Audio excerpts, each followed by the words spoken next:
Today we're going to be taking a look at a DJ mix that has been kindly submitted by someone called FRE71K. Now I'm not quite sure how to say that name, but we'll be taking a look at the DJ mix today and I'll be providing feedback, highlighting the things that they have done well and the things that they can improve on to try and help them with their DJing. And if you're a beginner DJ watching at home, hopefully the DJ tips and advice that I provide in this video will help you with your DJing as well. If you want a chance to get a free DJ mix review just like this one, then check out the link in the description to submit your DJ mix. Let's get into it. Alright, now when I do these mix reviews, I do watch the mixes beforehand before I film for YouTube, and this is just to help speed up the process and to make your watching experience a little bit smoother and a little bit more efficient. So I have already watched the start of this mix and made some notes, and I'm just going to quickly go over the things that I think that we can improve on and things that they have done well, and also show you some recreations of the DJ mixes so you understand it a little bit better because we can't see the waveforms on this video. Alright, so what I'm going to do is just flick it towards the first mix, and then we'll have a watch of that and then we'll provide some feedback. Let's go. Let's go. Let's go. Going to high. Let's go. Let's go. Let's go. Let's go. Going to high. Let's go.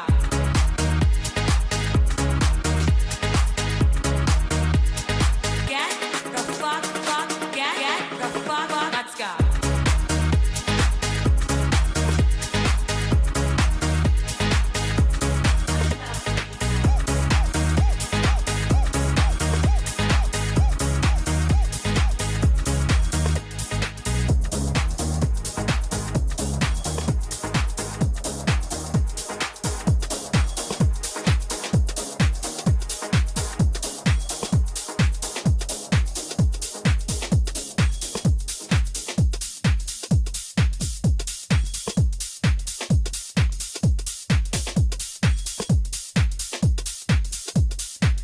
Alright, so that's the end of that mix, and we're just selecting the next track.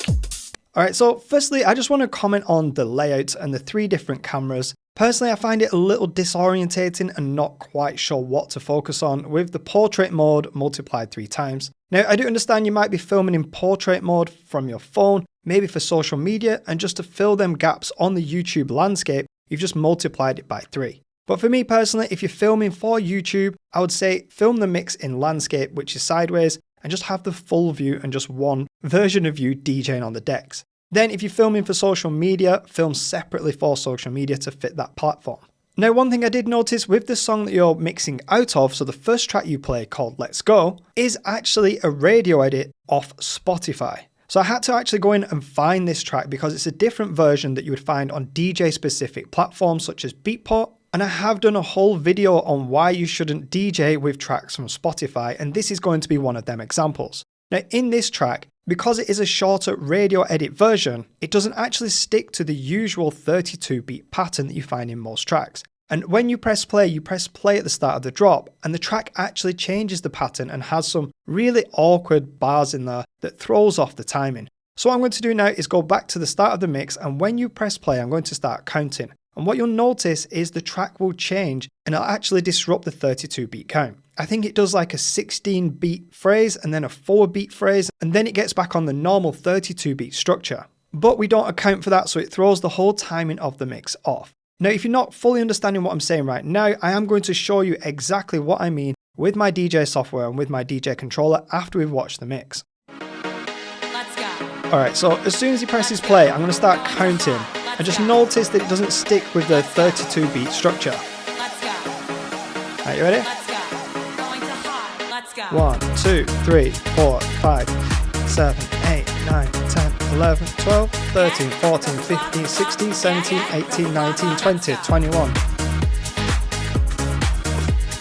Alright, so hopefully you can hear there that the track changes at random times, then goes back to the normal structure after 21 beats. So for some random reason, there's a 21 beat phrase in there, which is not your normal structure. This is a complete outlier, and it doesn't usually happen in tracks. If you're familiar with DJing and you've watched any of my video tutorials or taken any of my courses, you know that most track structures go on a 32 beat structure and are built on 32 beat blocks in general.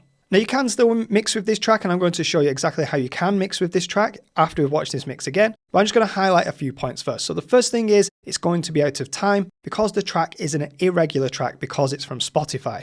Now the next thing I've noticed is we are turning the EQ dials randomly. So one thing that I teach and one thing that I even do when I DJ live is I only use the low EQ dials. One thing you need to know is that the more EQ dials you use, the less effective they're going to be. They're not more effective. EQ dials are there to create separation, and if you turn them all down the same, then you're not really using the equalizer dials effectively. You might as well just use the channel fader. Plus, you're doing them at random times. And one thing I want you to notice here is when you do the bass swap, so that means you turn the low frequency equalizer dial up on one track and down on the other, you're actually doing a bass swap when there's no bass in the next track, so you're going to lose a lot of energy. When you do a bass swap with the low frequency equalizer dials, you want to go from the bass of one track to the bass of the next track. But there is no bass in the next track, which I'll show you in a minute, so you lose a lot of energy.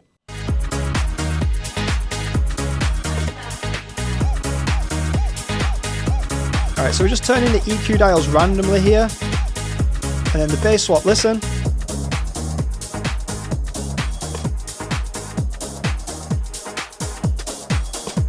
So just at this point now, there's no bass in the other track, it's just drums. And then when you pull the channel fader down to complete the mix, we're still just in the intro section of the new track, which is just drums. And you'll hear the energy drop. And also if you're DJing live, there'll be nothing for the audience to hook onto, there's just drums. There's no melody or vocals that you mix into. Have a listen.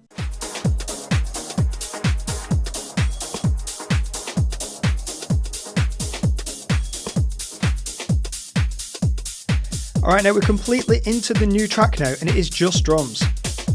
There's no melody, there's no vocals to hook onto, there's no bass line, there's nothing, just drums.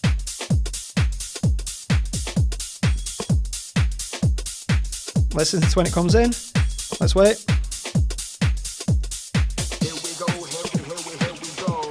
Alright, so now we're into the vocals and what sounds like the breakdown of the track before the drop. So what I'm going to do now is jump into my DJ software and show you exactly what he did and then show you how you can do it better. Alright, so what I've done ahead of time is I've actually got the exact tracks that he's used in the video, and I've also planned and prepared them exactly how he did the mix, so you can better understand what he's doing by watching the waveforms and how I do it on the controller and on the DJ software.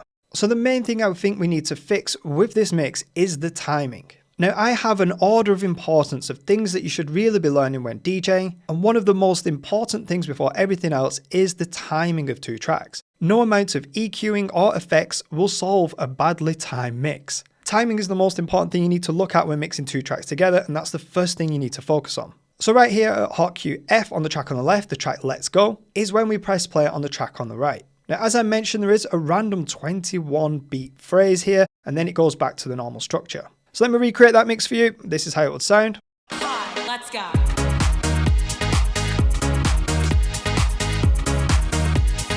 Get the fuck, get the fuck, let's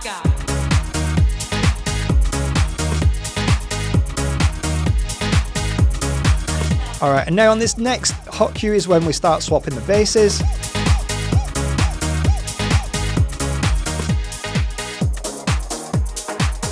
And as you can hear on the track on the right, there's no bass, there's just drums.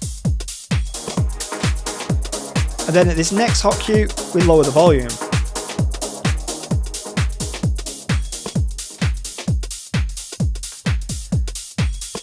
Which leaves us with just drums on the right hand side, which is still the intro. There's no bass, there's no melody, there's no vocals, which leads to a flat mix. So before we even look at EQing or effects or anything like that, we first need to fix the timing.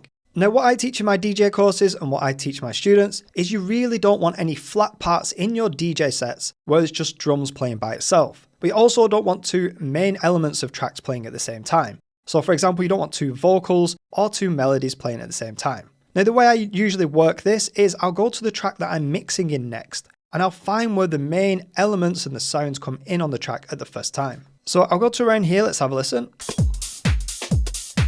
Alright, now we've still got drums at this part. So we need to find when the first vocals, melody or bass come in.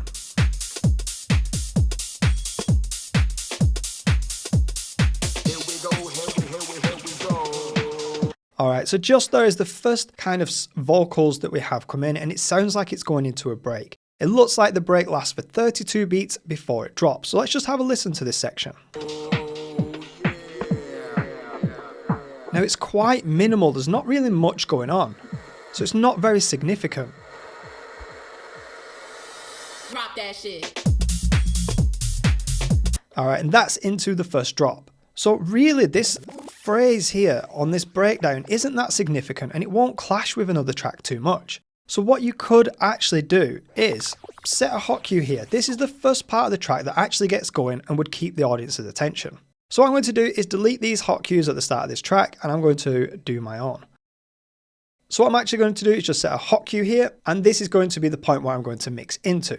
So now we've found the point we want to mix into the next track. What I normally do is go to the track we're mixing out of, so this track on the left hand side, and find where the main elements of the track will end. So let's go to around here, let's have a listen. Alright, so we've still got some melody though, we've still got some bass, quite catchy. Alright, so now we're just into bass. So this is generally where we'll be mixing out of this track into the next track. And then it ends. So we can use right up to the end of this track. So what I'm going to do is just set a hot cue just here. So I'm going to delete these hot cues and set my own. Alright, now I'm going to set a hot cue here. So for a good time mix, what we can do with these two tracks is make sure that these 2 points pass over at the same time. And this will mean that the main sounds of the track on the left will end, and at the same time the main sounds of the track on the right will begin, leaving no flat parts in the mix. But also no significant sounds clashing, because these 2 points in the track won't clash with each other.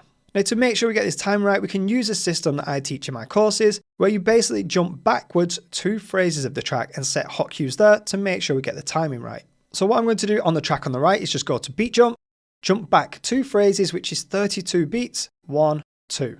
Then I'm just going to set a hot cue here, which is my timing hot cue. Do exactly the same with the track on the left, go to beat jump, jump back 2 phrases, 1, 2, and then set a hot cue here. So now when it gets to this hot cue on the track on the left, I start the hot cue on the right, and then this should time perfectly. So this is how I would actually do this mix.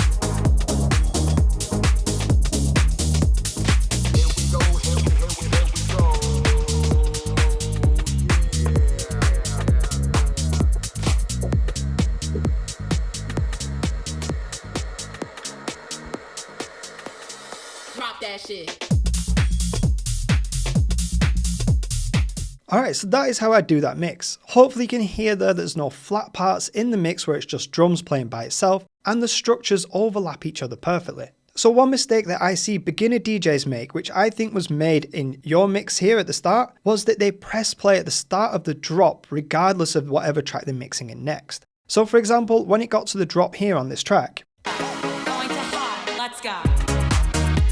we press play on the next track without actually working out the structures of the track or listening to it beforehand. What I generally like to teach, and generally what I do when I DJ, is to work backwards from the point that you want to mix. So what we did then is we went to where the significant sound started on the track, which was here on the track on the right, and then worked backwards to the left to make sure we got our timing right. Same with this track on the left, we went to the end of the track where the significant sounds ended, and then worked backwards from there to make sure our timing was right. That is one tip I would give in regards to this mix. First, don't worry about the EQs or effects or anything like that. Just get the timing right, understand the structure of the tracks, when the intros end and the significant sounds come in on the track, and also when the outro ends on the other track, and just make sure there's no flat parts and no clashes. Now, before we move on to the next mix, if you would like this kind of personal help and tuition in your DJing, I have recently just launched a DJ mentorship program. This is where I can provide you with personal guidance and feedback on your DJ mixes, just like I'm doing in this video. You get 4 courses that teach you exactly how to DJ, how to create your own DJ brand and grow an online presence,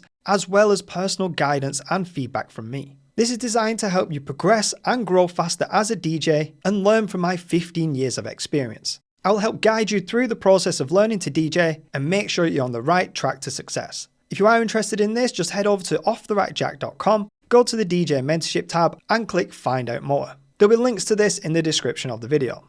Alright, so let's move on to the next mix.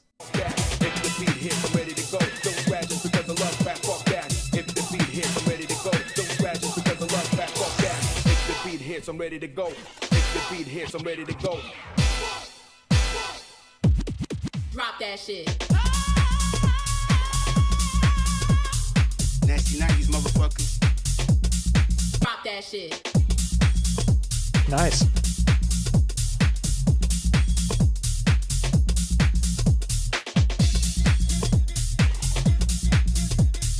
Nasty 90s, motherfuckers.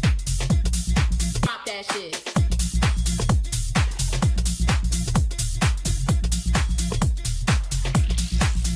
Check it. Nasty 90s, motherfuckers. Drop that shit.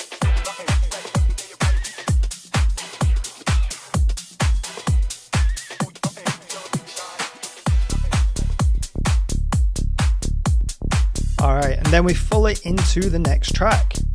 Alright, first thing I want to say is I really love that hot cue play that you did. That was perfectly timed, it fit really well into the track and added an extra element of creativity. That was really good and really well timed. That is actually more advanced than actually just getting the timing right on a normal mix, which we're going to come over now. So it seemed like we waited one phrase, which is 32 beats from the drop, and then press play on the next track. For me, I don't think this timing is right, which I'll show you again in my DJ software why in a moment, and then we seem to swap the EQ dials over a random point again. The main one I'm focused with, like I always say, is the low frequency equalizer dial. This is the one that's going to have the most impact on your DJ mix, and it just seems like we swapped it over again and went into a track with no bass. We turned the bass down on the track that we're mixing out of, and then turn the low frequency dial up on the track we're mixing into, but that track didn't have any bass in it yet, so you're going to lose loads of energy. Like I said in the last mix, if you're doing a bass swap from one track to the other, you need to go from one track's bass to the next track's bass. Then at the end of the mix, it seemed like we pulled the volume fader down just as the next track's bass come in.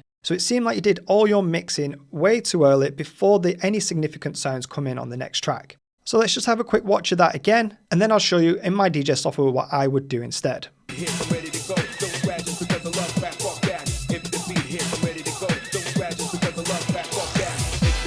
I'm ready to go. If the beat hits, I'm ready to go.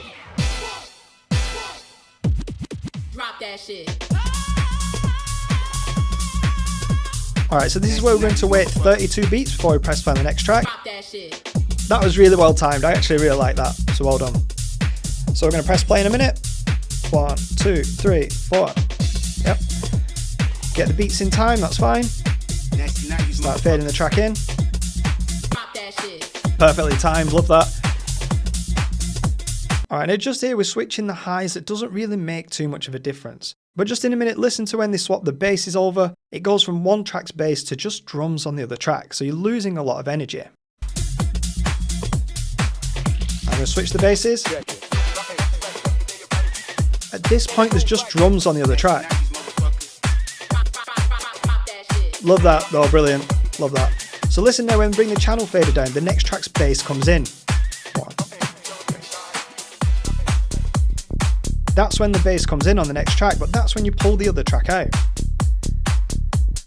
This can just drop a bit of energy in the mix and on the dance floor. And then we're selecting the next track. Right. Let me jump into my DJ software and show you exactly what I would do. Alright, so we have the track on the right hand side, and the track that it goes into next is a track called Satisfied. Again, I've already gone ahead and listened to the mix, counted all the beats and all the phrases, pinpointed where you do the changes, and already set the hot cues on this track here. So the track is playing on the left hand side, and we wait 32 beats before we start the next track on the left. Go. If the beat hits, I'm ready to go. Drop that shit. Alright, so there's the drop. We wait 32 beats and then we start the track on the left hand side. Again, I'm mainly going to focus on timing for the minute. Alright, we fade this track in.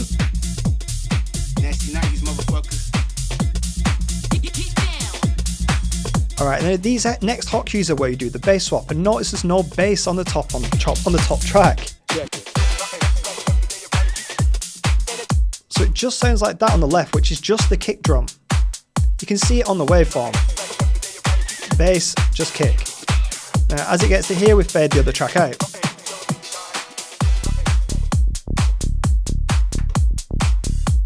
Into the track's bass, just like this. Alright, so like I said in the first one, the timing is the most important thing that you need to work on. Forget about EQs, effects, or anything else. Let's get that sorted first, then you can add on top of it. So one thing we could do with this mix is we can have a listen to the whole intro on the track on the left that we're mixing in next. So we can use this point here where it goes into the bass. But it is just bass. So there is an option for us to put that over the top of the other track and remove the bass from the other track. So what I'm going to do now is go to where it goes into the break.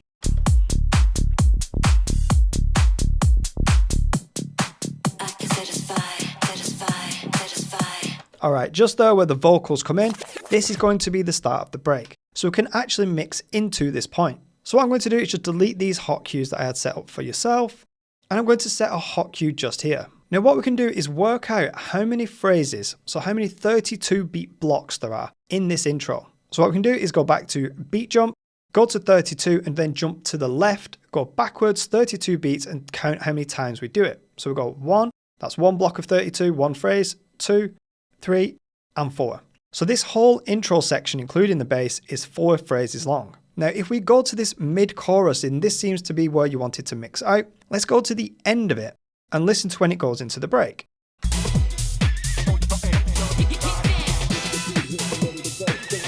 Alright, so just there it goes into the break, you can see the red waveforms stop. So red waveforms are the low frequencies, which are the kick and the bass. So what I'm going to do is just delete your hot cues and then set my own just here. So this is the end of the chorus, or end of the drop section in the middle. Let's go to beat jump and work out how many phrases this is. So we'll go to 32, jump back 1, 2, 3, 4.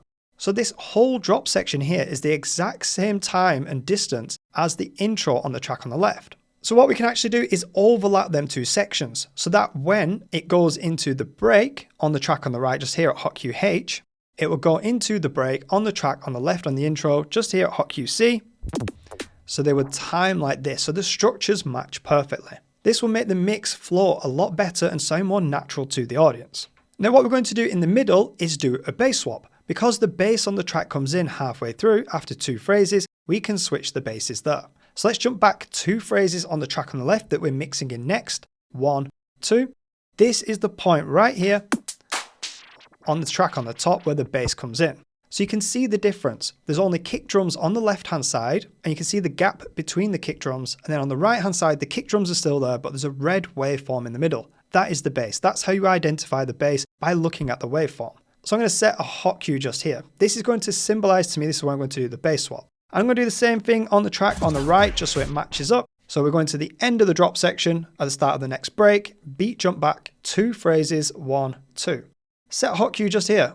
So now we've got our hot cues that symbolize where we're going to end the mix, where we're going to do the bass swap, and let's do the same for where we're going to start the mix. Start with the track on the left, the track we're mixing in next, go to beat jump, jump back 2 phrases, 1, 2, which will take us to the start of the track. Then let's just set a hot cue here. Do the same on the right, so it times exactly the same to beat jump, go back 2 phrases, 1, 2, and then set a hot cue here. Now we should have a perfectly timed mix where there's no flat parts in the mix where it's just drums, and it will flow smoothly from one track to the other. Alright, so have a listen to this mix, and this is how I would do this. Fuck that. If the beat hits, I'm ready to go. Don't scratch just because I love back. Fuck that. If the beat hits, I'm ready to go. Don't scratch just because I love back. Fuck that. If the beat hits, I'm ready to go. Don't scratch just because I love back. Fuck that. If the beat hits, I'm ready to go. If the beat hits, I'm ready to go. Drop that shit. Nasty 90s motherfuckers. Get down.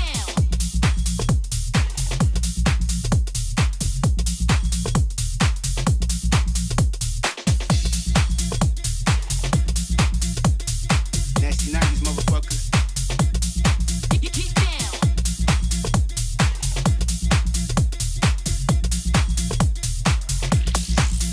Check it. And it goes like this. Nasty 90s motherfuckers.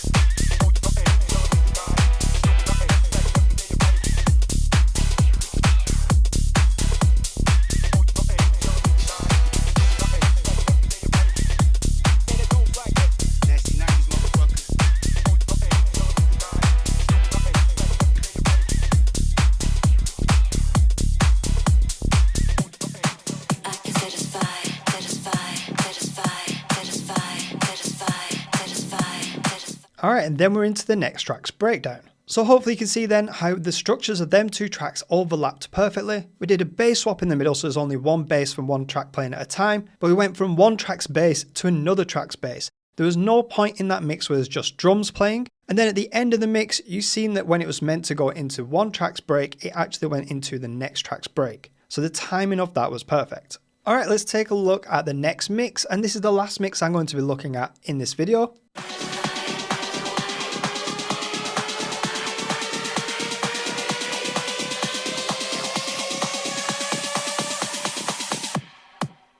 I want you to feel me. I want you to touch me. I wanna make you mine. When I lose control, we can go for a ride. Your love take me high. You can deny. I can satisfy. I want you to feel me. I want you to touch me. I wanna make you mine. When I lose control, we can go for a ride. Your love take me high. You can deny. I can satisfy.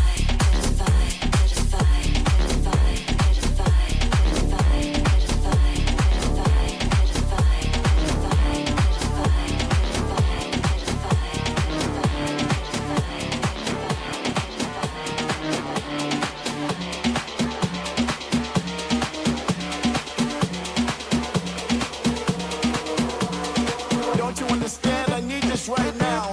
Don't take this away from me. This is all I got. This is all I want. This is all I need.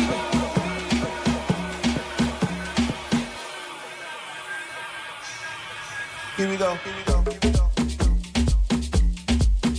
Pressure. Alright, fully into the next track. Now, I do love the energy. I always say this about the mix reviews that I do. I really enjoy people dancing and getting into their mixes. I really love to see that. So there's a couple of things that I'm noticing that are becoming patterns now. And the first thing, like I said, and one of the most important things is the timing. The timing seems to be off in this mix as well. And also, again, the bass swap. We do a bass swap. We take the bass out of one track, but as we turn the low frequency equalizer dial up on the other track, again, there's no bass in that track. So you're losing a lot of energy. Again, I'm going to show you how to do that in my DJ software. So let's just have a quick watch of that mix again and I'll talk you through it.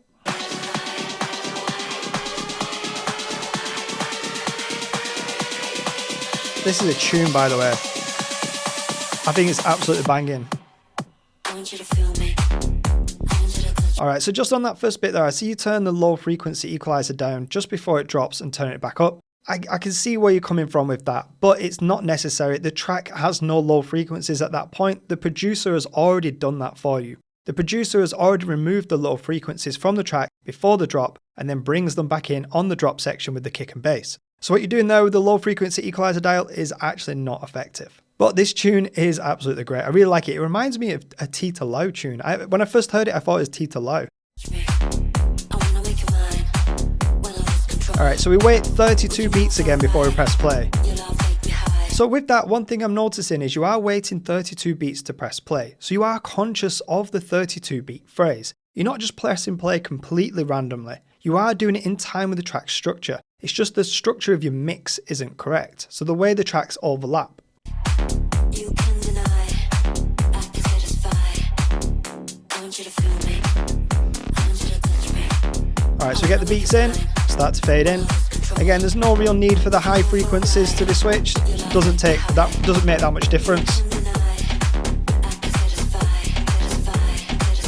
Now, one thing I did notice, I'm not sure if you do it before or after the bass swap, and I did count when I did this, is that you press beat jump twice and jump forward twice on 8 beats, which totals 16 beats. So I did work this out before I did the recording. So you'll notice here just on the right hand side, so we'll do it here on the center one, just on the right hand side here with his right hand, he just beat jumps forward twice, 8 beats, which actually throws the timing of the mix out even more. So just have a watch.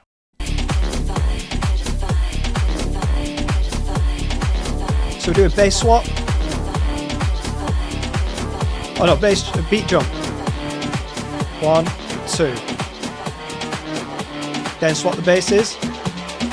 And there's no bass on the other track that you turn the low frequency dial up on. So again, we're losing energy there, and you'll really notice that difference on club speakers and bigger speakers in bars and festivals when they have subwoofers. So that's one thing, that's one reason why I really focus on them low frequency equalizer dials, because they have the biggest impact on your mixing in clubs and environments like that.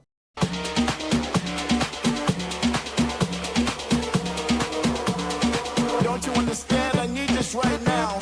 All right, now one thing I want you to notice is we pulled the channel fader down on the track we're mixing out of 16 beats before the other track drops. So I'll count it. Take this away from me. This is So we're all going I to fade it got. out. This is all I want. This is all I So there. need. 1, 2, 3, 4, 5, 6, 7, 8, 9, 10, 11, Here we 12. go. Here we go. Here we go. Around 12 beats. But the point is there that it's out of time.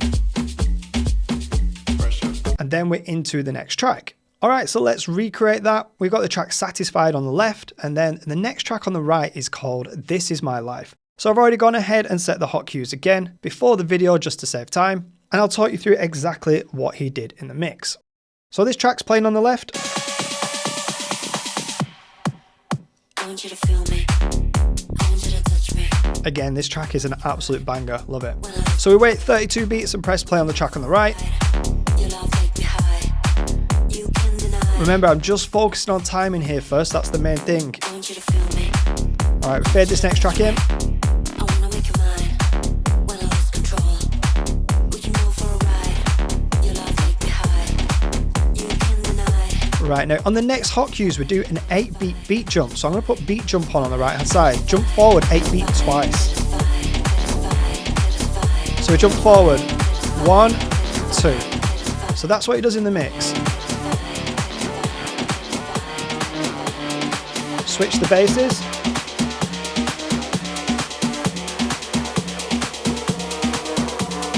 Don't you understand? Then I we need fade this the other right track out. now. Don't take this away from me. This is all I got. This is all I want. This is all I need.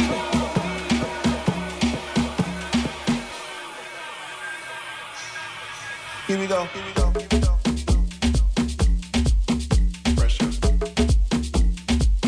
All right, so hopefully you can see though, when I set the hot cues and when I recreate the mix with my DJ Control and DJ software, you can see how the tracks don't really align that well. I'm not sure why we did the 8-beat beat jump twice halfway through the mix, maybe to correct the timing, but if you were ever to do a beat jump like that in the middle of the mix, it's always generally good with dance music to do it on 32 beats and not 16. So one thing I'm noticing is you're waiting 32 beats on the track that's playing, so this one on the left hand side, before you press play on the next track. You did that on the last 2 transitions, and it doesn't really seem to line up with the mix, so I'm not sure if you're conscious of that. It seems like you've not done much planning on the track structures and how you're going to mix them before the mix. It just seems like you're pressing play when it feels right and doing the mix that way. Personally, I always recommend to do preparation beforehand. It just makes the transition sound smoother, especially if you're going to DJ live. It avoids these flat parts that we're hearing in your mix, where it's just drums playing by itself. Alright, so what I would do with these 2 tracks, the one on the right hand side and how I'd mix this is I'd try and have a listen again to where the significant sounds first come in. So let's have a listen to around here.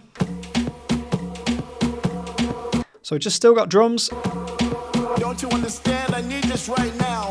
Don't take this away. Alright, so now just got drums and a bit of vocal. I want. This is all I need.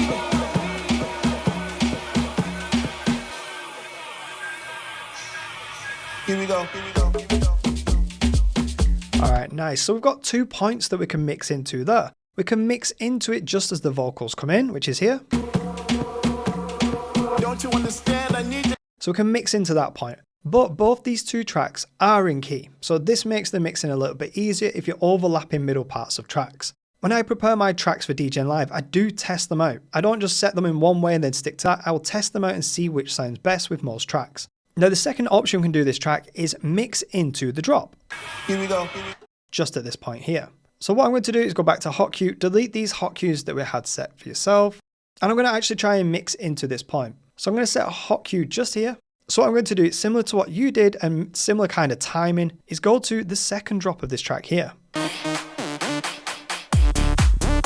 I think that will fit well together.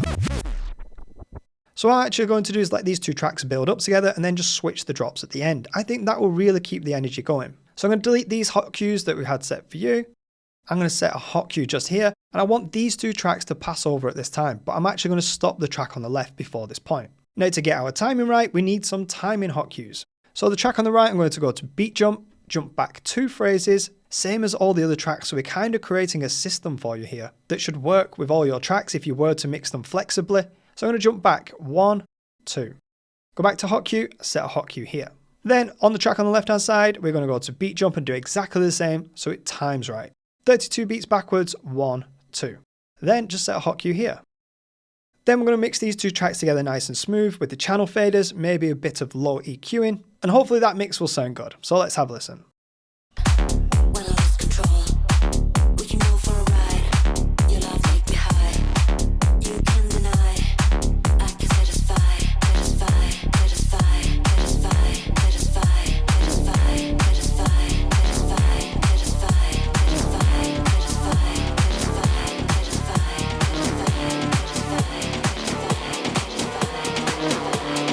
Don't you understand? I need this right now. Don't take this away from me. This is all I got. This is all I want. This is all I need.